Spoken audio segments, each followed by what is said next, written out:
വാർത്തകൾ വായിക്കുന്നത് Siddhartha P R. പ്രധാന വാർത്തകൾ. അധികൃതരുടെ അനാസ്ഥ മൂലം തുരുമ്പെടുത്ത് നശിച്ച് വളപട്ടണത്തെ കുട്ടികൾക്കായുള്ള പാർക്ക്. കനത്ത മഴയിൽ തളിപ്പറമ്പ് ചെറുവക്ക് മാർക്കറ്റ് റോഡിൽ ഗതാഗതം തടസ്സപ്പെട്ടു. പേരിലൊതുങ്ങി തൃക്കലങ്ങാട് ഗ്രാമപഞ്ചായത്ത് വഴിയൊരു വിശ്രമ കേന്ദ്രം. കോടികൾ മുടക്കി പ്രവർത്തനം ആരംഭിച്ച വെള്ളിക്കൽ ഇക്കോ ടൂറിസം പദ്ധതി പാതി വഴി. തിരുനാവായ ഫുട്ബോൾ ടൂർണമെന്റിന് ജൂലൈ 12 ശനിയാഴ്ച കലാശക്കളി നടന്നു.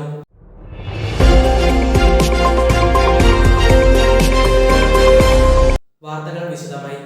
വളപട്ടണം ചിൽഡ്രൻസ് പാർക്ക് കാടുകയറി നശിക്കുന്നു. കുട്ടികൾ കളിച്ചുരസിക്കേണ്ട പാർക്ക് സന്ധ്യയായ സാമൂഹ്യവിരുദ്ധരുടെ വിഹാര കേന്ദ്രം. അധികൃതരുടെ വലിയ അനാസ്ഥ തുറന്നു കാട്ടുന്നു. Channel Flash Wire exclusive. കുരുന്നിടങ്ങളിൽ കാടുകയറുമ്പോൾ വളപട്ടണം പുഴയോരത്തേക്ക് കൂടുതൽ സന്ദർശകരെ ആകർഷിക്കുക എന്ന ലക്ഷ്യത്തോടെ ആരംഭിച്ച കുട്ടികളുടെ പാർക്കിന്റെ ഇന്നത്തെ അവസ്ഥയാണിത്. ആർക്കും വേണ്ടാതെ കാടെടുത്ത് നശിക്കുകയാണ് പാർക്കും പാർക്കിലെ ഉപകരണങ്ങളും. കുട്ടികൾക്കായി ആരംഭിച്ച പാർക്കിൽ ഇരുട്ടുപടർന്നാൽ സാമൂഹ്യവിരുദ്ധർ താവളമാക്കുകയാണ്. 2015 അന്നത്തെ Kannur M P PK Shrimati ടീച്ചറുടെ പ്രാദേശിക വികസന ഫണ്ടിൽ നിന്നും 5 ലക്ഷം രൂപ ചിലവഴിച്ചാണ് വളപട്ടണം ഗ്രാമപഞ്ചായത്തിലെ വളപട്ടണം പുഴയോരം സൗന്ദര്യവൽക്കരിക്കുന്നതിനായി കുട്ടികൾക്കുള്ള പാർക്ക് നിർമ്മിച്ചത്. എന്നാൽ ഇന്ന് പാർക്കിൻ്റെ അവസ്ഥ ശോചനീയമാണ്. കൃത്യമായ നവീകരണമോ പരിപാലനമോ ഇല്ലാതെ തുരുമ്പെടുത്ത് നശിക്കുകയാണ് പാർക്കിലെ ഉപകരണങ്ങൾ. പാർക്ക് PWDയിൽ നിന്നും പഞ്ചായത്തിന് വിട്ടുകിട്ടാത്തതാണ് പാർക്കിൻ്റെ നവീകരണ പ്രവർത്തനങ്ങൾക്ക് തടസ്സമാകുന്നതെന്ന് വളപട്ടണം ഗ്രാമപഞ്ചായത്ത് വികസനകാര്യ standing committee chairman CV Noushad പറഞ്ഞു. വളപട്ടണം പഞ്ചായത്ത് സ്ഥിതി ചെയ്യുന്ന കുട്ടികളുടെ പാർക്കിനെ സംബന്ധിച്ചിട്ട് മുമ്പ് ശ്രീമതി ടീച്ചർ MP ഫണ്ട് ഉപയോഗിച്ചിട്ട് ചെയ്ത പാർക്കാണത്. അത് PWD ആയിട്ടുള്ളൊരു തർക്കത്തിൻ്റെ അടിസ്ഥാനത്തിൽ പഞ്ചായത്തിൻ്റെ ആസ്തിയിലേക്ക് നമുക്കത് വിട്ടുകിട്ടാത്തതുകൊണ്ട് തന്നെ അതിൻ്റെ മെയിൻ്റനൻസ് വർക്ക് നമുക്കത് ചെയ്യാൻ പറ്റുന്നില്ല ഇതുവരെയായിട്ട്. എന്നിരുന്നാലും വാർഡ് മെമ്പറെ ശ്രമഫലമായിട്ടും നാട്ടുകാരുടെ ഒരു ശ്രമഫലമായിട്ടും വർഷത്തിലത് ശുചീകരിച്ചും കൊണ്ട് മറ്റുള്ള രീതിയിലേക്ക് അവിടെ സഞ്ചാരയോഗ്യമാക്കുന്ന രീതിയിലേക്ക് പ്രവർത്തനം നടന്നു പോകുന്നുണ്ട്. പഞ്ചായത്തിന് വിട്ടുകിട്ടുകയാണെങ്കിൽ നല്ലൊരു ചിൽഡ്രൻസ് പാർക്ക് അവിടെ വരുവാനും ബോട്ടിയട്ടിയിൽ നിന്ന് വരുന്ന ആൾക്കാർക്ക് കുട്ടികൾക്കായിട്ട് ഉല്ലാസ കേന്ദ്രമായിട്ട് മാറ്റാൻ തന്നെ അത് സാധിക്കുന്നതാണ്. പാർക്കിലേക്കുള്ള റോഡിൻ്റെ ദുരവസ്ഥയും പാർക്കിങ്ങിന് മതിയായ സൗകര്യമില്ലാത്തതും സന്ദർശകർ എത്തുന്നതിന് തടസ്സമാകുന്ന പ്രധാന കാരണങ്ങളിലൊന്നാണ്. ക്യാമറ പേഴ്സൺ മിർഷയോടൊപ്പം Siddharth PR, Flash Wire news, Mangattuparamba. Taliparamba Cheruvakkal market റോഡിൽ വെള്ളക്കെട്ട് പതിവായിട്ടും നഗരസഭ നടപടി സ്വീകരിക്കാത്തതിൽ പ്രദേശവാസികൾ പ്രതിഷേധത്തിൽ. മഴയൊന്ന് കനത്താൽ തളിപ്പറമ്പ് ചിറവക്കൽ മാർക്കറ്റ് റോഡിൻ്റെ സ്ഥിതി ഇങ്ങനെയാണ്. പുഴയാണോ റോഡാണോ എന്ന് തിരിച്ചറിയാൻ പറ്റാത്ത അവസ്ഥ. ഇന്ന് രാവിലെ മുതലുള്ള ശക്തമായ മഴയിൽ വെള്ളക്കെട്ട് രൂപപ്പെട്ടതിനെ തുടർന്ന് ഇതുവഴിയുള്ള ഗതാഗതം സ്തംഭിച്ചു. കാൽനടയാത്ര പോലും ദുഷ്കരമായി തീർന്നു. മഴ കുറഞ്ഞ് വെള്ളമിറങ്ങിയതിനു ശേഷമാണ് പിന്നീട് ഗതാഗതം പുനഃസ്ഥാപിച്ചത്. മാർക്കറ്റ് റോഡിൽ മതിയായ ഓട സംവിധാനം ഇല്ലാത്തതിനാലാണ് വെള്ളം കെട്ടിനിൽക്കുന്നതെന്ന് പ്രദേശവാസികൾ പറയുന്നു. ഇതൊരു പതിവായിട്ടും നഗരസഭ വേണ്ട വിധത്തിൽ ഇടപെടുന്നില്ല എന്നതും പ്രദേശവാസികൾ ഉന്നയിക്കുന്ന പ്രധാന ആരോപണങ്ങളിലൊന്നാണ്. ഫ്ലാഷ് വെയർ ന്യൂസിനൊപ്പം സിദ്ധാർത്ഥ PR, കണ്ണൂർ. 2 തവണകളായി ഉദ്ഘാടനം കഴിഞ്ഞിട്ടും ഇതുവരെ തുറന്ന പ്രവർത്തനം ആരംഭിക്കാതെ തൃക്കലങ്കോട് ഗ്രാമപഞ്ചായത്ത് വിശ്രമ കേന്ദ്രം. അനാസ്ഥയ്ക്കെതിരെ വിവിധ പ്രതിപക്ഷ പാർട്ടികൾ സമരത്തിൽ. തൃക്കലങ്കോട് ഗ്രാമപഞ്ചായത്ത് 2023-24 വാർഷിക പദ്ധതിയിൽ ഉൾപ്പെടുത്തി പണി കഴിപ്പിച്ച വിശ്രമ കേന്ദ്രമാണ് ഇത്. 2024 മെയ് മാസത്തിൽ ഉദ്ഘാടനം ചെയ്തിട്ടും 2 വർഷം കഴിഞ്ഞിട്ടും ഇത് പ്രവർത്തനരഹിതമായിട്ടില്ല. ആദ്യഘട്ടത്തിൽ തുറന്നപ്പോൾ വെള്ളത്തിന്റെ ലഭ്യതക്കുറവുണ്ടായിരുന്നു. പിന്നീട് നടത്തിപ്പിക്കാറില്ല എന്നതുമാണ് പഞ്ചായത്ത് സമിതി നിരന്തരമുള്ള പ്രതിഷേധങ്ങൾക്ക് മറുപടിയായി ഉന്നയിക്കുന്ന ഉത്തരങ്ങൾ. ഇപ്പോൾ ഈ പറഞ്ഞത് തന്നെയാണ് ഞങ്ങൾക്ക് എല്ലാവർക്കും പറയാനുള്ളത്. ഇവിടെ ഇപ്പോൾ എന്താണെന്ന് ചോദിച്ചാൽ ഈ ആയിരക്കണക്കിന് ആളുകൾ ഒരു ദിനേന എന്നോളം ഇവിടെ സഞ്ചരിച്ചുകൊണ്ടിരിക്കുന്ന ഒരു വഴിയാണിത്. ഇത് ഹൈവേ ആണ്.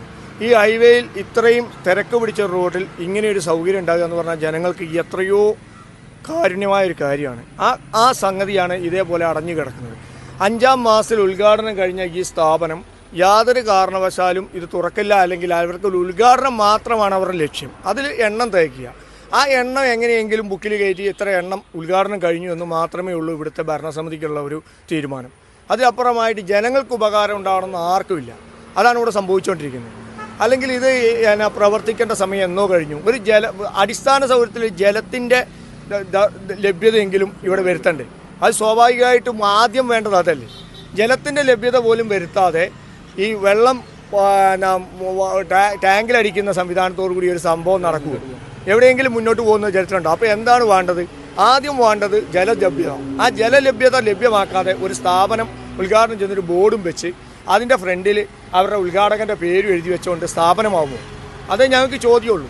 നാട്ടുകാർ മൊത്തം എല്ലാവർക്കും വേണ്ടിയാണ് ഈ സംസാരിക്കുന്നത്. അല്ലാതെ ഒരു വ്യക്തിക്കോ ഒരു രാഷ്ട്രീയ പാർട്ടിക്ക് വേണ്ടിയോ അല്ലെങ്കിൽ ഒരു പ്രത്യേക വിഭാഗത്തിന് വേണ്ടിയോ ഒന്നുമല്ല ഞങ്ങൾ പീപ്പിൾസ് ഡെമോക്രാറ്റിക് പാർട്ടി സംസാരിക്കുന്നത്.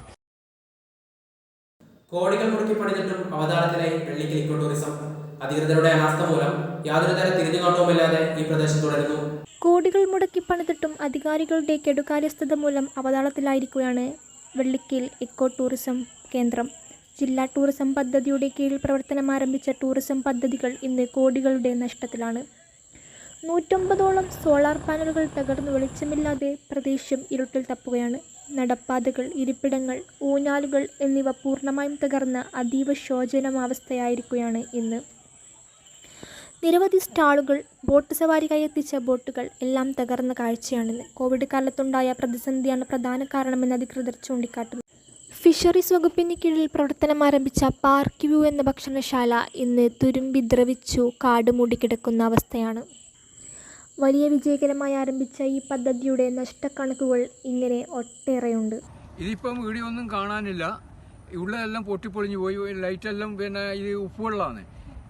ഉപ്പുവെള്ളം ഇപ്പം കുളിർവെള്ളം. ആ ഉപ്പുവെള്ളമുള്ള സമയത്ത് ഇത് ദ്രവിച്ചു പോകുന്ന സാധനം ഇതിൻ്റെ ഈ പൈപ്പും ഇതെല്ലാം ലൈറ്റിൻ്റെ അത് കംപ്ലീറ്റ് ദ്രവിച്ചു പോയി, എല്ലാം പൊട്ടിപ്പോയി. ഇപ്പോൾ ആദ്യം പണി തുടങ്ങുന്നുണ്ട് എന്നാൽ പറഞ്ഞത് വീഡിയോ ഒന്നും തുടങ്ങിയിട്ട് കാണുന്നില്ല. നല്ല ഇതിൽ പോയ പാർക്കാണ്. പിന്നെ ആൾക്കാർ ഒരുപാടുണ്ടായിട്ടുണ്ട്. ഒരുപാട് ചെറിയ ബിസിനസ് ഒരുപാട് വൈകുന്നേരം ഞായറാഴ്ച ഭയങ്കര തിരക്കായിരുന്നു.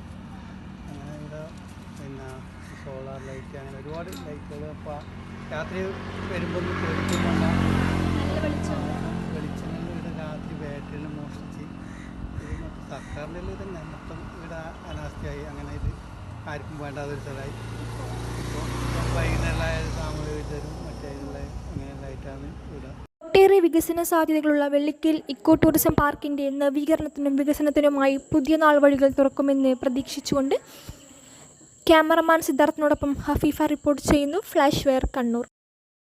കാൽപന്തെന്നും ഹരമായ മലപ്പുറത്ത് മൺസൂൺ കാല ഫുട്ബോൾ ടൂർണമെന്റ് സംഘടിപ്പിച്ചിരിക്കുകയാണ്. തിരൂരിലെ യുവാക്കളുടെ സംഘടന ടീം പാടി.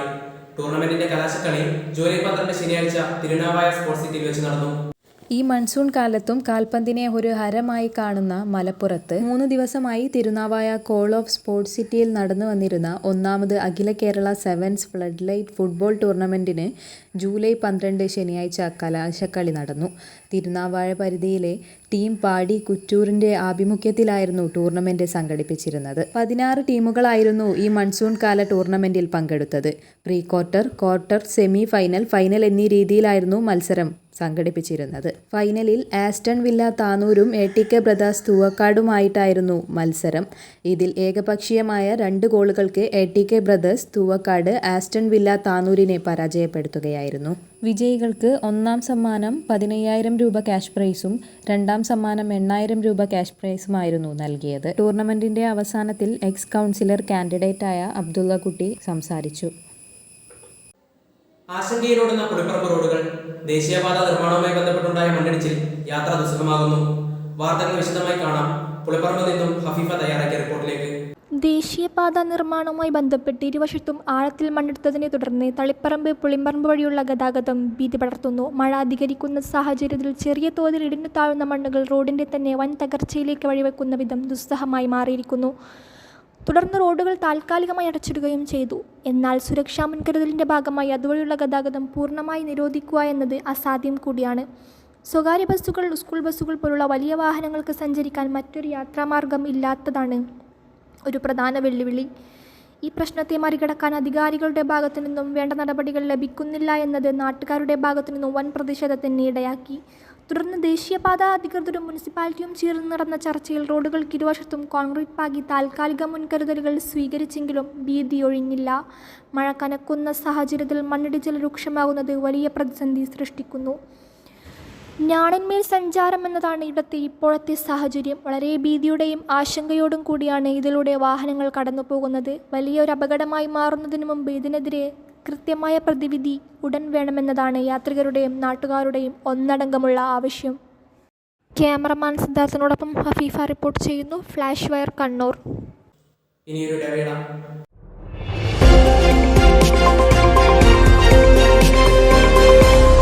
വാർത്തകൾ തുടരുന്നു. 2024 നാദാപുരം വിലങ്ങാട് ഉരുൾപൊട്ടൽ നടന്നിട്ട് ജൂലൈയോടെ ഒരാണ്ട് പിന്നിടുമ്പോഴും പുനരധിവാസം സാധ്യമാകാതെ നിരവധി കുടുംബങ്ങൾ. ഈ മഴക്കാലത്തും അവർ ആശങ്കയിലാണ്. ജീവനും ജീവിതവും മുറുകെ പിടിച്ച് എങ്ങോട്ട് പോകണമെന്നറിയാത്തവർ. കണ്ണിന് കുളിർമയേകി ചിന്നിച്ചിതറി ഒഴുകുന്ന ഈ പുഴയ്ക്ക് ചില യാതനകളുടെ കഥ പറയാനുണ്ട്. കഴിഞ്ഞ മഴക്കാലത്തെ ഉരുൾപൊട്ടലിൽ ദുരിതമെത്തിച്ച വിലങ്ങാട് നിന്നാണ് ഇത് ഉത്ഭവിക്കുന്നത്. ഉരുൾപൊട്ടലിന് സാക്ഷ്യം വഹിച്ചതിൻ്റെ നിരവധി അവശേഷിപ്പുകൾ പേറിയാണ് പുഴ ഒഴുകുന്നത്.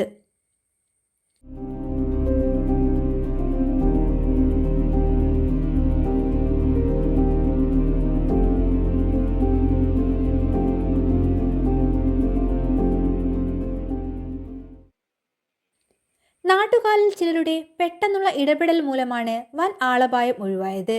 എന്നാൽ കഴിഞ്ഞ തവണ ഉരുൾപൊട്ടിയ പല ഭാഗത്തും ഈ മഴക്കാലത്തും അപകടങ്ങൾ പതിയിരിക്കുന്നുണ്ടെന്ന് നാട്ടുകാർ പറയുന്നു. ദുരന്തബാധിത മേഖലയിൽ താമസിക്കരുതെന്ന് സർക്കാർ ഉദ്യോഗസ്ഥർ പറയുന്നുണ്ടെങ്കിലും ഒട്ടേറെ പേർ ഇപ്പോഴും ഇവിടെ താമസിക്കുന്നുണ്ട്. ഉരുൾപൊട്ടലുണ്ടായ വിലങ്ങാട് 29 വീടുകളുടെ പുനർനിർമ്മാണത്തിന് 15 ലക്ഷം രൂപ വീതം സർക്കാർ വിഹിതം ലഭ്യമാക്കിയെങ്കിലും ദുരിതബാധിതമായി പ്രഖ്യാപിക്കപ്പെട്ട 3 വാർഡുകളിലെ നിർമ്മാണ പ്രവർത്തികൾക്ക് കളക്ടർ ഏർപ്പെടുത്തിയ വിലക്ക് നിലനിൽക്കുന്നതും ഇവിടെ പ്രതിസന്ധി സൃഷ്ടിക്കുന്നു.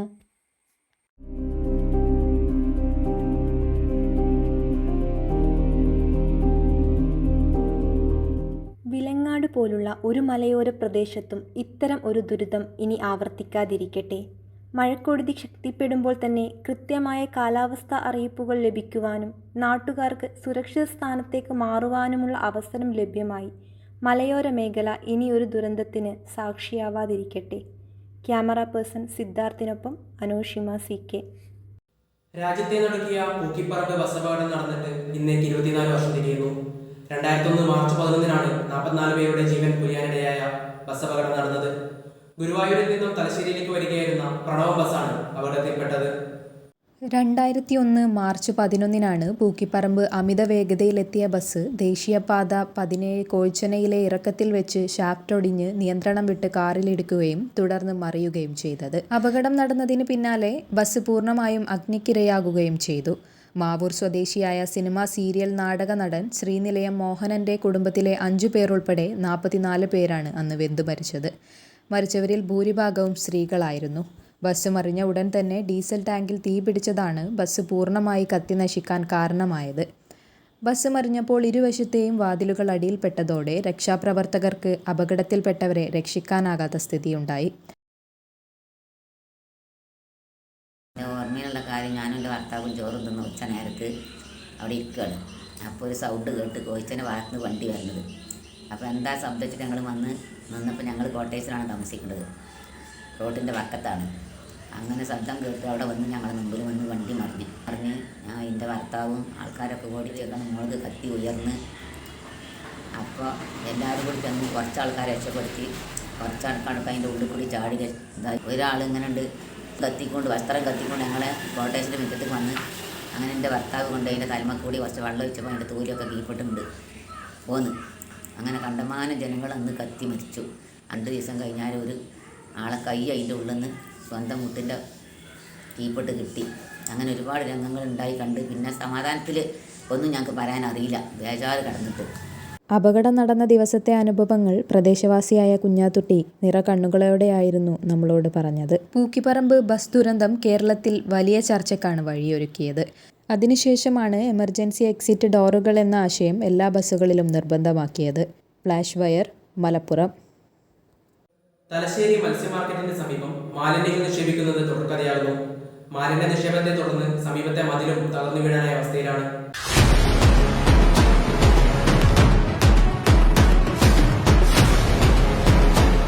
പ്ലാസ്റ്റിക് ഭക്ഷ്യ അവശിഷ്ടങ്ങൾ തുടങ്ങിയവയാണ് മത്സ്യ മാർക്കറ്റിന് സമീപത്തെ മതിൽക്കെട്ടിനുള്ളിലേക്ക് തള്ളുന്നത്. മതിലിന് സമീപത്തായി ചെറിയ റോഡുകളും കടകളും ഉള്ളതിനാൽ യാത്രക്കാരും ഒപ്പം വ്യാപാരികളും വലിയ ബുദ്ധിമുട്ടാണ് അനുഭവിക്കുന്നത്. ദുർഗന്ധവും മലിനജലവും വലിയ പരിസ്ഥിതി പ്രശ്നങ്ങളിലേക്ക് നയിക്കും. മതിലും അപകടാവസ്ഥയിലാണ്. വീണാൽ അടുത്തുള്ള കടകളെയും പാതയെയും നേരിട്ട് ബാധിക്കപ്പെടും. അതിനു മുമ്പ് നടപടിയെടുക്കേണ്ടതുണ്ട്. മത്സ്യവിപണിയിൽ ദിവസവും 100 കണക്കിന് ആളുകൾ എത്തുന്ന സാഹചര്യത്തിൽ ഈ ദുർഗന്ധം മാത്രമല്ല, മതിൽ ഇടിഞ്ഞാൽ ആളുകളും മത്സ്യവ്യാപാരികളും നേരിടേണ്ടി വരുന്ന അപകട സാധ്യതയും വൻ ഭീഷണിയാണ്.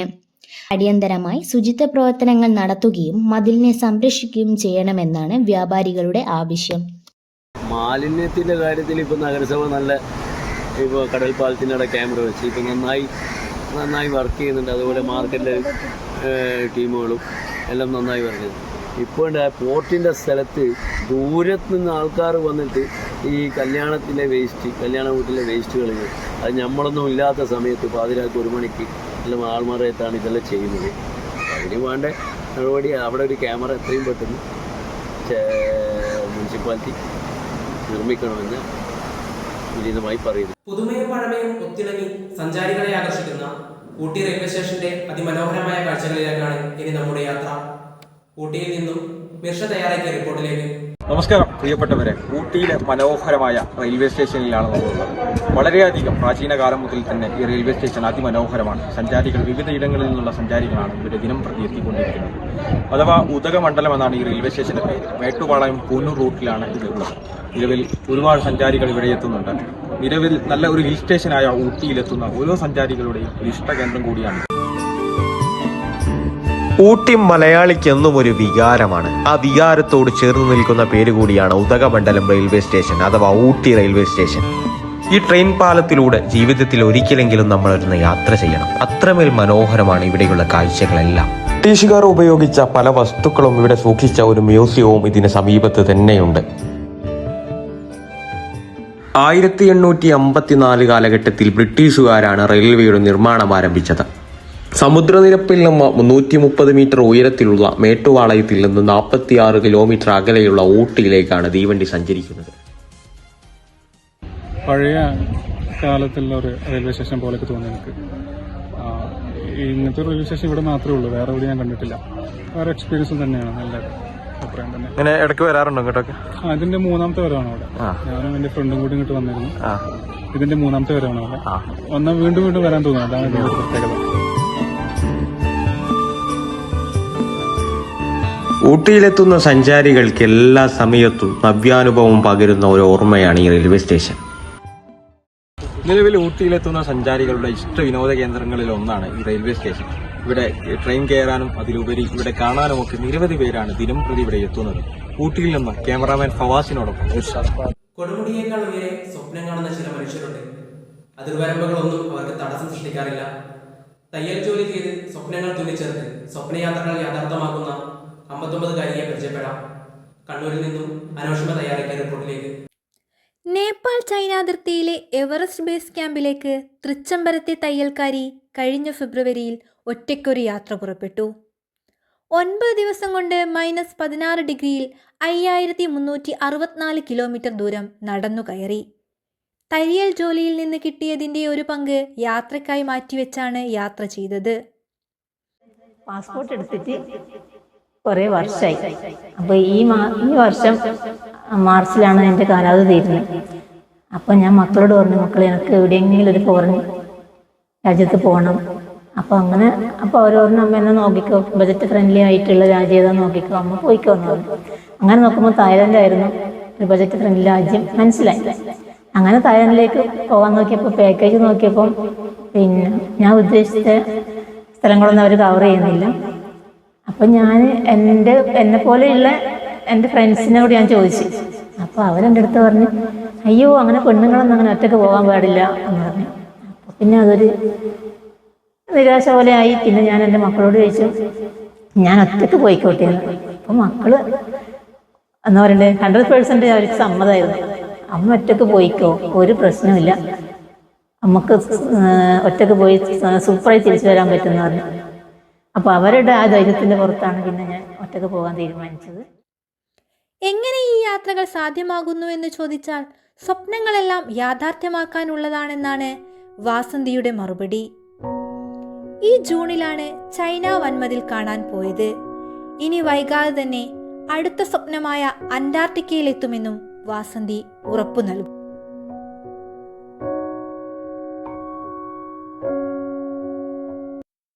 ക്യാമറ പേഴ്സൺ സിദ്ധാർത്ഥിനൊപ്പം അനോഷിമ സിക്കി. പഴങ്ങളിൽ രാജാവായ മാമ്പഴത്തിന്റെ മാധുര്യം മാമ്പഴപ്രേമികളുമായി പങ്കുവെച്ച് ഒരമ്മയും മകനും. വടക്കമ്പാടി ലിസി, മകൻ ഷിജോ എന്നിവരാണ്.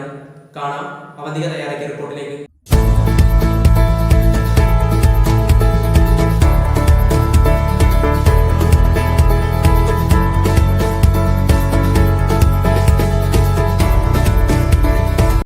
മാമ്പഴ പ്രേമികൾക്കിടയിൽ നാടൻ മാങ്ങകൾക്ക് തനതായ സ്ഥാനമുണ്ട്.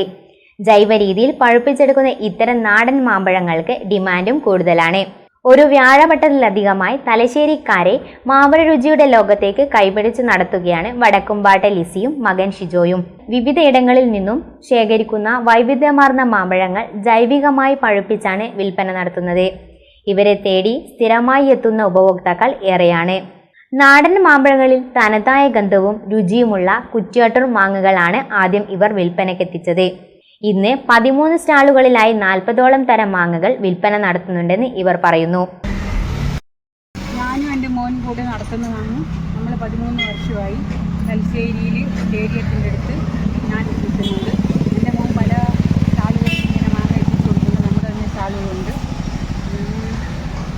അത് എൻ്റെ ആൾക്കാർ എന്നെ നോക്കിയിട്ട് തന്നെ അന്നേരെ വരുന്നുണ്ട്. എൻ്റെ കസ്റ്റമർ എനിക്കിപ്പോൾ തന്നെയുണ്ട്. ഇപ്പോൾ ലേശം സാമ്പത്തികമായിട്ട് കുറച്ച് കച്ചവടത്തിന് ഡൗണാണ്. പിന്നെ കുറ്റ്യാട്ടൂർ മാങ്ങയുണ്ട്, സിന്ദൂരം മാങ്ങയുണ്ട്, ഒളോറ് മാങ്ങയുണ്ട്, മൂവാണ്ടം മാങ്ങയുണ്ട്, പിന്നെ കാലാപ്പഴമുണ്ട്, മൽഗോവയുണ്ട്, പിന്നെ കുളമ്പുണ്ട്, പിന്നെ പ്രിയൂറുണ്ട്, പിന്നെ അപ്പൂസുണ്ട്. അങ്ങനെ പറഞ്ഞാൽ തീരാത്ത മാങ്ങകളുണ്ട്. എല്ലാ പേരൊന്നും ചിലർക്ക് കിട്ടൂല. ഞാൻ നാട്ടുമാങ്ങയുടെ ജൈവ രീതിയിൽ കുഴിയിൽ പഴിപ്പിച്ചെടുക്കുന്നതാണ് എൻ്റെ പണി. 13 വർഷത്തോളമായി ചെയ്യുന്നത്. സാഹചര്യം പെങ്ങൾ ഗർഭിണിയായിരിക്കുന്ന സമയത്ത് അവൾ മാങ്ങ വേണമെന്ന് ആവശ്യപ്പെട്ട് അപ്പോഴത്തെ ഞാനെന്ത് ഒരു 30 കിലോ മാങ്ങ കുട്ടിയോടെ പോയി പറിച്ചെടുത്ത് കൊണ്ടുവന്നിട്ട് പുല്ല് വെച്ച് പഠിപ്പിച്ച് അവർക്കും കൊടുത്തു, സുഹൃത്തുക്കൾക്ക് കൊടുത്തു. അപ്പം അത് വിജയിച്ചു. അപ്പോൾ ഇപ്പോൾ കൂടുതൽ മാങ്ങ, പല വെറൈറ്റി മാങ്ങകൾ കേരളത്തിലെല്ലാം നാട്ടുമാങ്ങകൾ പറിച്ചെടുത്തിട്ട് ജൈവ രീതിയിൽ കുറ്റ്യാട്ടൂർ, മൂവാണ്ടൻ, കാലാപ്പാനി, ഒളോർ, മൽഗോവ, പ്യൂർ, അപ്പൂസ് എന്നീ ഇനം മാമ്പഴങ്ങൾക്കാണ് ആവശ്യക്കാരേറെ. വയനാട്, കോഴിക്കോട്, കാസർഗോഡ് തുടങ്ങിയ ജില്ലകളിൽ ജൈവ മാമ്പഴ മേളയും ഇവർ നടത്താറുണ്ട്. മാമ്പഴ വിപണി മാർച്ച് മുതൽ ജൂൺ വരെ സജീവമാകും. ഇതോടുകൂടി വാർത്തകൾ അവസാനിക്കുന്നു. നന്ദി.